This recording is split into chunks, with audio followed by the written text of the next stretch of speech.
Hey everyone, thanks for joining me for today's video. I'm so excited because I have Jim Silbernagel joining me. He is the owner of the Silbernagel Group and the leader and owner of the Real Wealth Media podcast, one of the largest, most recognized financial podcasts in America. He is a wealth of knowledge and he's going to break down an amazing process he's created to help serve families all across America and raise financial literacy. So I hope you enjoy this video. Let's dive in. Welcome to today's video. I'm so excited to have this guest. He means so much to me. He's an incredible thought leader and somebody who I look up to and have a tremendous amount of respect for. Jim Silbernagel. Jim, thanks for joining me today. I really appreciate having you. Hey, it's my honor and privilege. This is really exciting for me. So Jim, if I were to identify somebody who I may have learned the most from, you're definitely up there for me. Every time we spend time together, I walk away with something just absolutely incredible for my clients, my business, my life. And so you're always innovating and you're always learning and improving. Tell me something that I'd like to know is really, what is your mission right now in terms of what you're doing in business and how you're serving people? Well, our mission in business might be a little bit different than my overall mission, but they're intertwined. So my mission is to improve financial literacy in the United States. I believe all our problems are rooted around a lack of financial competence. And, they're not really teaching it in the schools. And, we have a government of the people, by the people. And if we don't balance our own checkbooks, how in the world can we hold our elected officials accountable? I mean, we look at our national debt, it's ridiculous. But then you look at personal debt, it's ridiculous. So if we want to have a prosperous country, a prosperous family, and get things going in the right direction, we need to improve financial literacy. So when I look at my business, we have what we call our BHAG, our big, hairy, audacious goal. And our goal is to have 1,500 family meetings. And that was over a 10-year period. So we're 2 years into it. We're on pace with what we set up for our goals. And the reason we have family meetings as the ultimate goal is I feel like that's a measure that we've completed the process with a client and getting their family involved, and especially the children, and start teaching those kids some of the strategies that we use with their parents to make sure that they have a financial plan that's been implemented and strategies have been implemented that hopefully they don't have to worry about their parents don't have to worry, because we have a well thought out plan taking advantage of all the different things: tax planning, investment planning, insurance planning, and letting them know the bases have been covered. That's incredible. 1,500 meetings over 10 years. That's like, my math is correct, that's like 3 family meetings a week. It's a big, hairy goal. Yeah, that's incredible. That's going to make a massive impact. I love that you're up to that. I want to touch on the family meetings because you talked about this when you came to town to visit for a little bit. And I really walked away with thinking, what a cool idea that is.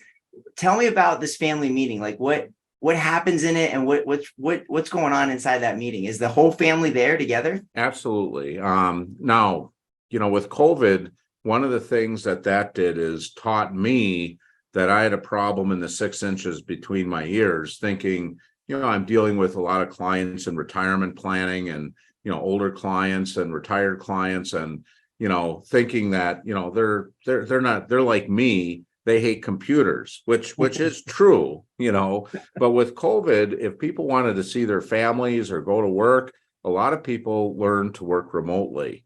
And so the family meetings became more of a reality, the goals that we had set, with the fact that the excuse that one kid's in Alabama, the other kid's in California, and they got one kid overseas, we still can have those meetings. So the family meeting is something that for years was a suggestion.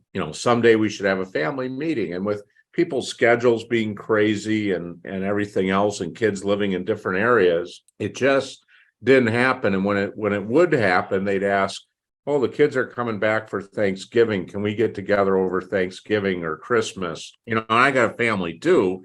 Yeah. So that made it very challenging to accommodate those. So what happened is, I changed my mindset. I started saying, this is part of the process. We require it to complete your planning. We need to have this. And when I changed the language, and then also with the, again, by being able to have these video conference calls and including all the kids, regardless of where they're at, we started being very successful on making those meetings happen. Now, what we do in those meetings, first of all, the client, it's not like we're requiring to get their 6-year-olds in the family meeting, but after interviewing your kids, I think I got to change my mindset again, because your kids would probably be ready. And if I remember right, they're 3 and 5 years old. So they understand more than most financial advisors I run into. But at any rate, the format of that, we take a comprehensive approach, and I hate to even use holistic or comprehensive because I think it's overused. But what we don't help clients with in our office, we have collaborative partners that we help, that we work together with, and we're kind of the quarterback of that. So if you think about estate planning, people having financial and healthcare powers of attorney and all that, well, you should have a licensed attorney in your state preparing those documents. And we refer the business to an attorney, but we quarterback it. We get all the information gathered for the attorney so they can really just focus on getting those documents done. And then we use an accounting firm that happens to be here in the office to do tax planning. We do the insurance planning, and there's some insurance we do in-house, some insurance we refer out, like, for example, disability income insurance. I don't do enough of it that I feel really competent, and we've got an expert that's all they do is disability insurance. So what we do is we put together that plan, and once we get through the whole process, we tell the clients we're going to decide when the time is appropriate. So if the kids are younger, it's tabled till they get a little bit older where they can understand some of the things we're talking about. But in a lot of cases, if we're dealing with people at or near retirement, their kids are adult children already. And the thing is, most of those kids, they're not learning financial concepts in school. The parents barely know any of them. And after going through the process of, obviously they learn, but we want those kids to be good stewards with what mom and dad worked so hard to accumulate over a lifetime. And when they pass that on to the kids, they want to make sure that money lasts and it isn't just lost in the first few months. As the stats show us, I mean, I've seen that the average inheritance is gone within 6 months in this country. So, so how do we sustain that? How do we make sure mom and dad's legacy lives on? Well, I tell the parents that, the kids are really the ground troops. They're the eyes and ears on the ground. And we put things in place that during their lifetime, if these kids have to step in to pay the medical bills or to talk to doctors, hospitals, nursing homes, things like that, the worst time for them to learn is baptism by fire, when mom and dad aren't able to communicate what their thoughts are.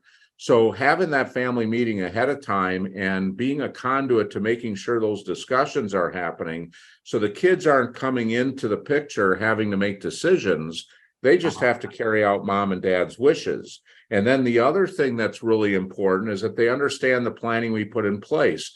I know a lot of kids are really, really, really worried about what's going to happen if mom or dad need long-term care, and for those that have decided to do that additional planning, we can set their mind at ease that we've addressed the issue. We've got insurance in place. We've got a long-term care plan in place so that the kids, again, don't have to worry. If mom and dad say, hey, we want to be at home and that's where we want to be when we need care, and we have set up insurance to take care of that, they have the peace of mind of knowing that. Some parents would rather be more social, and maybe they want to be in an assisted living facility. So we've already facilitated that conversation so that the kids are not making decisions or carrying out the wishes.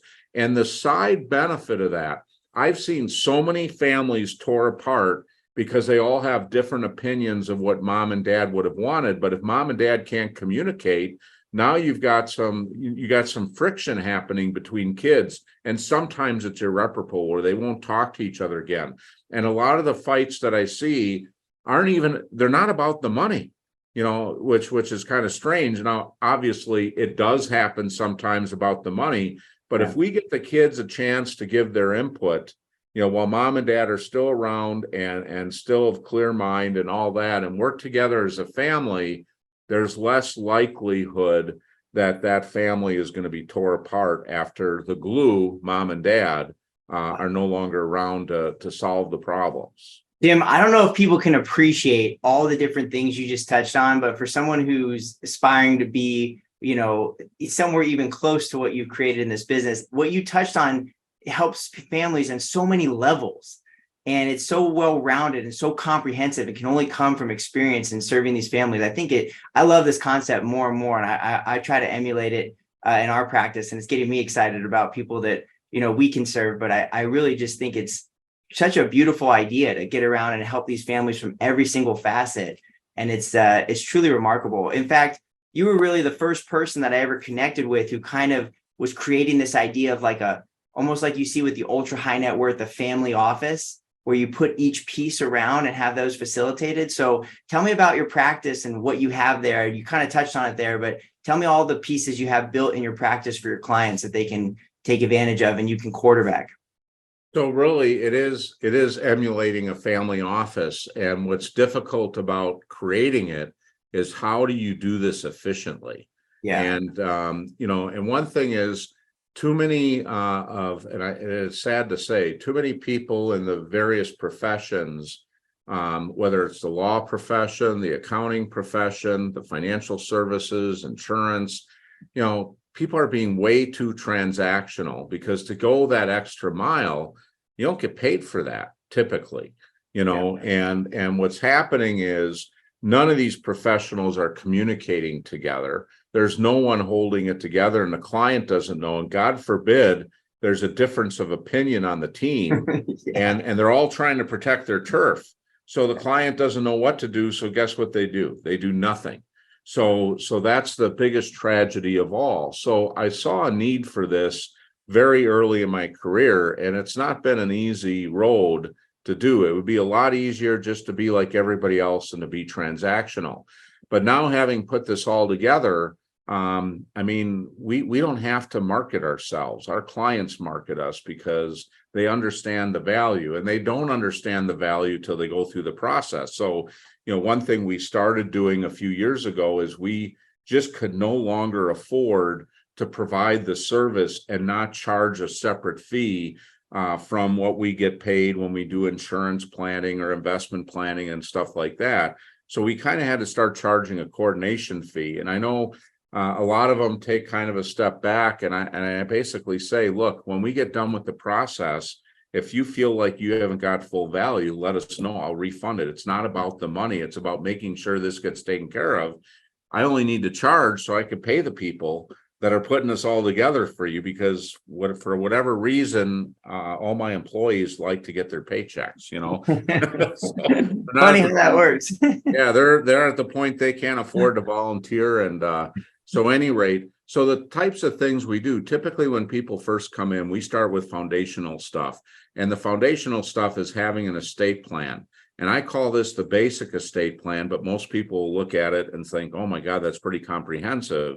But that consists, the fundamental documents are the financial powers of attorney for healthcare and financial.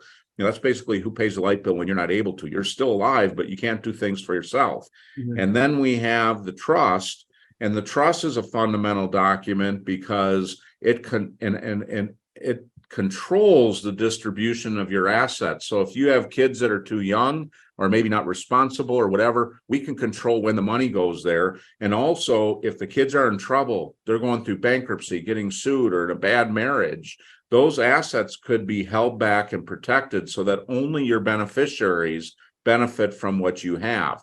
And those are the strongest fundamental documents. And then also wills, which aren't so important when you're older, but they still name guardian of minor children. So we get people thinking about all that stuff and making sure that that's in place. And as we go through that process, we figure out what assets they have, how it's configured, what their goals are. And then we start looking at things like life insurance. If they're a younger family and they have $150,000 of life insurance at work and they're making $100,000 a year, how long is that family going to be able to pay the bills if they die unexpectedly? So making sure they got proper life insurance, and then disability insurance that I mentioned before. I can't believe how many people have either no coverage or just have their coverage at work and have no idea how that works. And they don't find out until they're disabled. And I know I've seen statistics that say the likelihood of a home foreclosure is 4 times more due to disability than death. Well, why is that? More people are getting disabled during their working years than they are dying. So if we don't take care of ensuring that income, then there's a there's a challenge. So the basics start out with the fundamentals, blocking and tackling, and then we get into how to take advantage of the investments, taking advantage of their retirement accounts, making sure they're taking advantage of the matches that their employers might have with the 401k, or if they're fortunate to have a pension, understanding how to maximize the value of that pension for yourself, but also for your spouse. So there's all those different areas we have to cover. And then the other thing is having a roadmap. How do you know when you get somewhere if you don't even know where you're going? So it's understanding cash flow, which I think is the Bible of all planning, because if you don't know what your cash flow is today, how in the world are you going to be able to plan for some future cash flow, whether it's for kids' college education or on to retirement? So you need to understand today's cash flow. Then you figure out, okay, what would change in retirement? How much might that cost? And then you start doing the reverse engineering to make sure that you're on track. So all those areas are areas that we cover. And then beyond that, there's things we help them with, like mortgages, making sure that's efficient. How do they handle their debt and all those types of things. But when we talk about comprehensive, it's very comprehensive.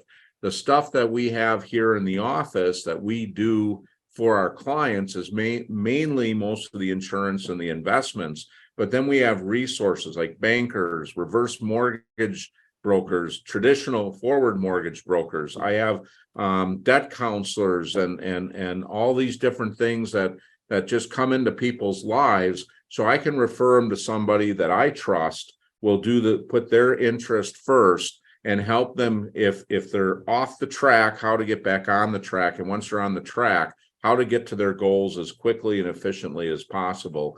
And the other thing that I think I missed mentioning is taxes, making sure they're not paying any more taxes than they're legally obligated to pay. Too many people are doing things like, for example, traditional retirement accounts. I see people that are barely getting a deduction and they're going to push it all to some future tax rate. Well, they might be better putting money into a Roth. I see people putting into a Roth that are going to be in a lower tax bracket when they retire. Maybe they should be doing traditional. So there's no one size fits all. You can't get advice from reading an article or listening to a podcast or listening to some of these talking heads nationally. You really need someone that's going to get to know you personally and customize a plan for you that makes sense for you, that's going to optimize your planning and not be for your neighbor. Wow. I love it. There's so much that's incredible about what you said, because this is exactly my vision of the future. I think this is the future of how we serve people, is really providing real value. And that doesn't mean based on what we get paid on. That means based on how we serve the client at the best level. And it's amazing to me because when I share my vision of Nations First with my clients, about very similar to what you shared, the first thing they say to me is, well, good luck making that profitable. Yeah. And it's like, and it's interesting how you shared how you had to, make some adjustments to make sure you could provide that. But I think that's the best money that I could spend if I were your client, because to have that continuity amongst the team, just like you said, because that's such a problem. People go to their CPA and they go, what are you, crazy? Why would you do Roth conversions? But then they go to their financial advisor and they go, you got to be doing this.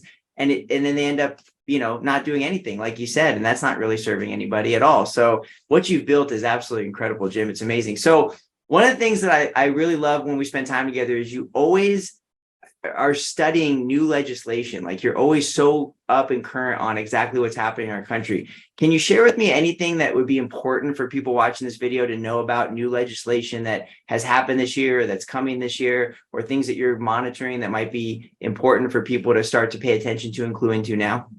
Well, the biggest thing is a Secure Act 2.0 that passed literally at like 11:59 December 31st, right at the end of the year last year. And there's over 90 different provisions. And whether you're working toward retirement or in retirement, which is basically everybody, okay, the Secure Act has provisions that are going to impact you. And I'll just share one that's pretty amazing is they expanded the retirement tax credit for lower income people. So lower income is somebody with $70,000 or less of taxable income, is what my understanding is. I don't have all these numbers committed to memory. So take the moral of the story instead of pinpointing the numbers. But if anything is, you should be talking to your professional, see where you fit, because this is being phased in over time. And what a tax credit is a dollar for dollar offset on what you owe, unlike a tax deduction, which is a reduction in your taxable income. So let me just use an example. Let's say you make $50,000 of income and you have a $1,000 tax deduction. You will have then $49,000 of income. And let's just say you're at a 10% tax rate for easy math. That would mean you'd have $4,900 in taxes.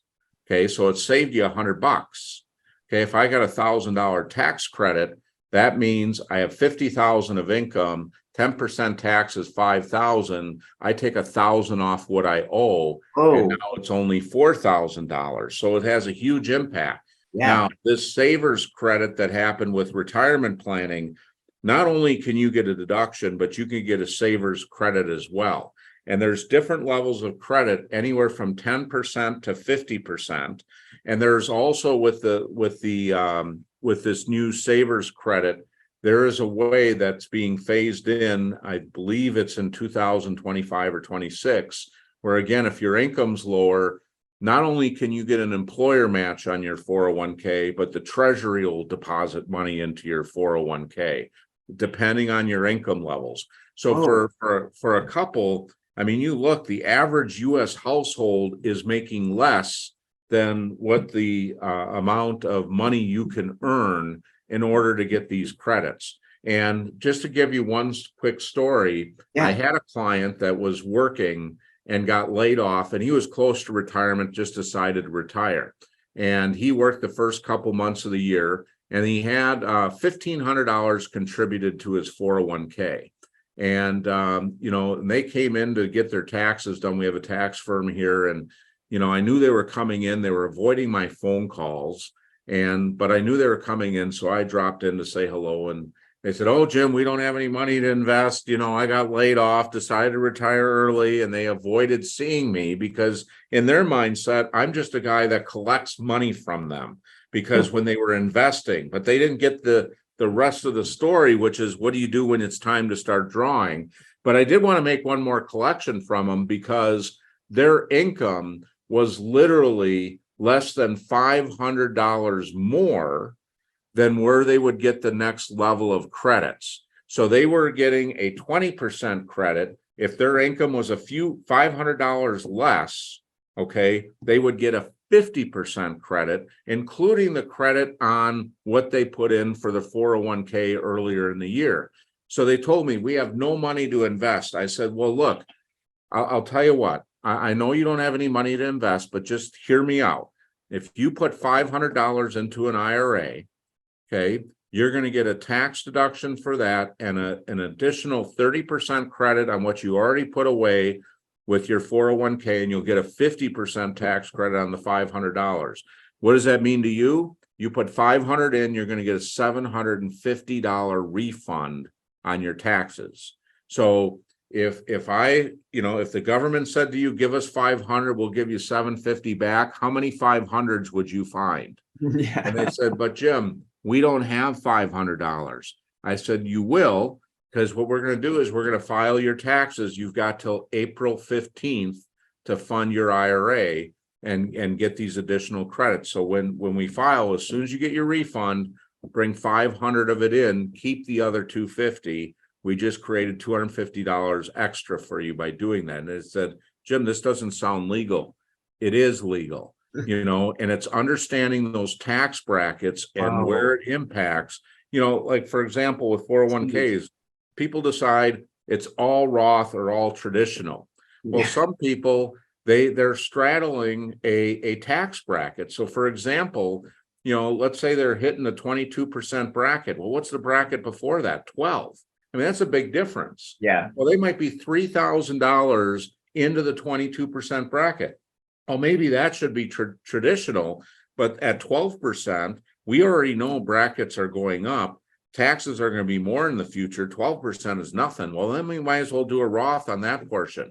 But I have never seen anybody come in here where they were mix and matching when they came in. But we have a lot of clients after they leave where we're getting really strategic about how they make those contributions. That's amazing. And the Secure Act 2.0, I believe, modified where now the employer has the ability to match in the Roth.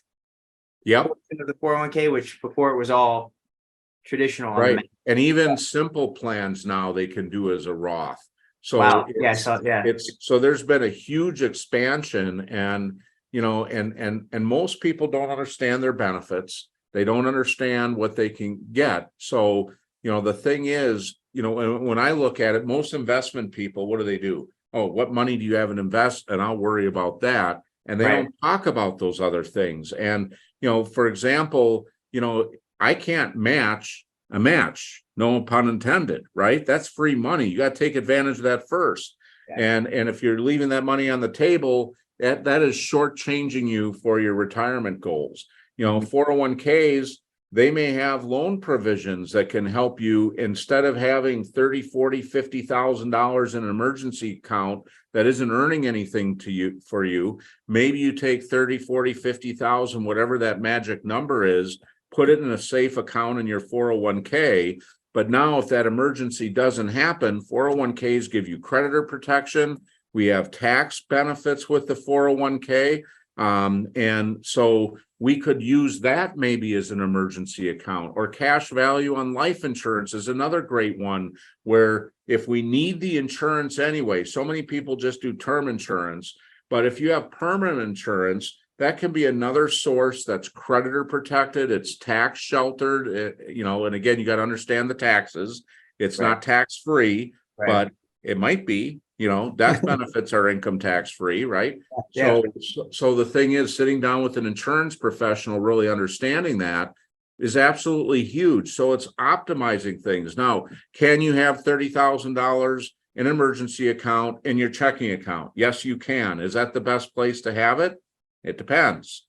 As we talked about, maybe the 401k would be a better option. Maybe a cash value and life insurance might be a better option. You just have to take the time to figure out what your goals and objectives are, what you're on track for, what needs improvement, and have a plan that takes into account all these different issues and not just one transaction at a time, independent of everything else that you're doing. Jim, you know what I love about you? You have strategies that have absolutely blown my mind for some of the most sophisticated tax planning for like ultra high net worth individuals. But I think your heart, and you focus so much on people who are still in the savings and building mode. To you, it doesn't make a difference. You're really trying to just serve everybody. And that's what I love about your mission and your knowledge base and your expertise and what you're doing every day. It's absolutely amazing to watch. Let me ask you another question, because we had a long conversation about the marketing message in America and how Americans are being educated by, a lot of the talking heads in marketing. What are your thoughts on that messaging that's occurring right now? And where do you think it's positive and where do you think it's dangerous? Well, there's some professionals out there that are totally against debt, and they talk about debt as it's a bad thing and everything else. And I think for the vast majority of Americans, that's a good message to hear. But when it's a one size fits all message, that can be somewhat destructive. So let me just give you an example. We had some of the lowest mortgage interest rates in our history just several months ago. It was 2-3 years ago. You could get a 30-year fixed mortgage if it was in the right range and everything for under 3%. I mean, that's just amazing. Yeah. Mortgage interest rates for history have been on average between 5 and 6. And we saw in the 70s and 80s where mortgage interest rates approached 20%, but cash flow is what it's all about. So if you look at mortgage debt, one thing is it might be partially even tax deductible. Okay. Equity in your house, depending on what state you live in, might be completely protected from creditors. It might have limited creditor protection.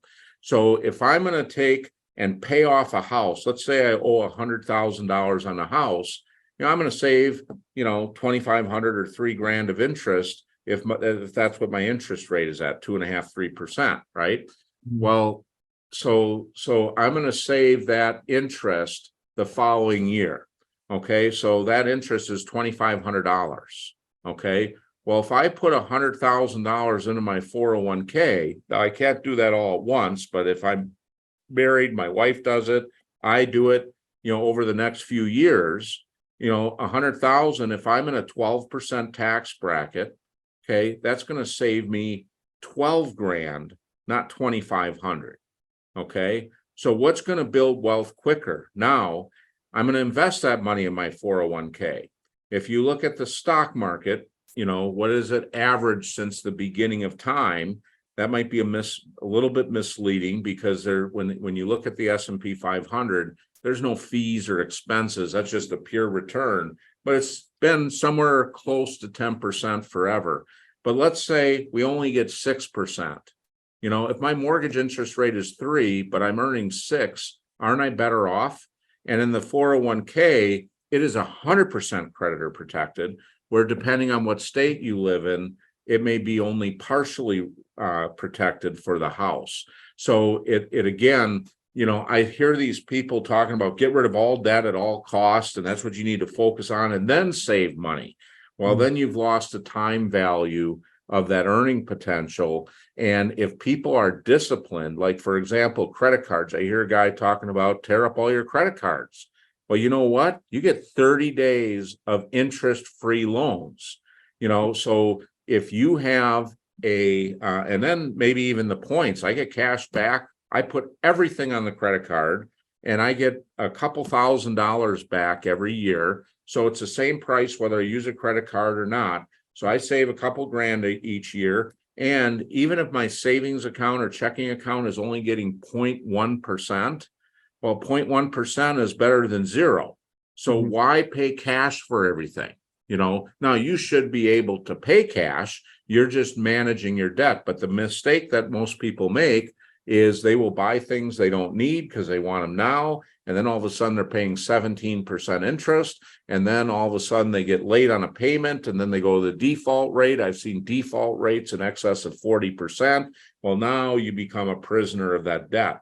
So when you listen to people, remember those national audiences, they're speaking to the masses, but your situation is not the same as the masses. Your situation is individual. And if you're not planning based on your own individual goals and needs, you're not going to get optimal results. That's so well said. It's not about, like you said, a one size fits all blanket advice. It's about taking time to understand and working with the right team to understand your individual needs and how you can maximize and optimize things for your retirement. I know you spend a lot of time and energy and effort in the podcast that you do. And I absolutely am a huge fan of your podcast. I'm grateful to have been on it. That means a lot to me. Tell me, why do you do the podcast? Well, now, first of all, Danny, I got to clarify for the audience. It ain't about you. It's your daughters. My daughters were the ticket for me to be on the podcast. That's right. You bribed your way in. They are so cute. I mean, I just love your daughters, and it's just awesome what you've done with them to be that smart at such a young age. It's so cool. Anyway, I forgot the question. Why do you do the podcast? You're so busy. You own all these companies. You're busy with clients. It takes so much energy and effort, and you're doing things at such a high level. Why do you focus on and put so much time into the podcast? Well, it goes right back to my overall goal, financial literacy. I can only reach so many people one-on-one. And so what I looked at is how do I amplify what I'm doing? And so it's not my podcast. It's really for our people that are distributing it. So I make it available for financial advisors so they can send it to their clients.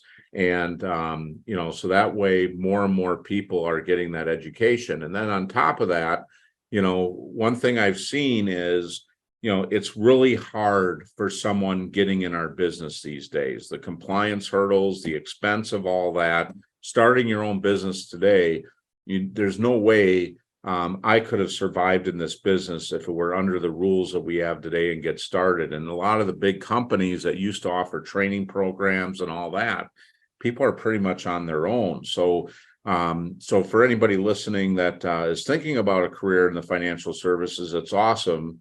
You just have to be able to partner with somebody that's established that can help bring you along in the business.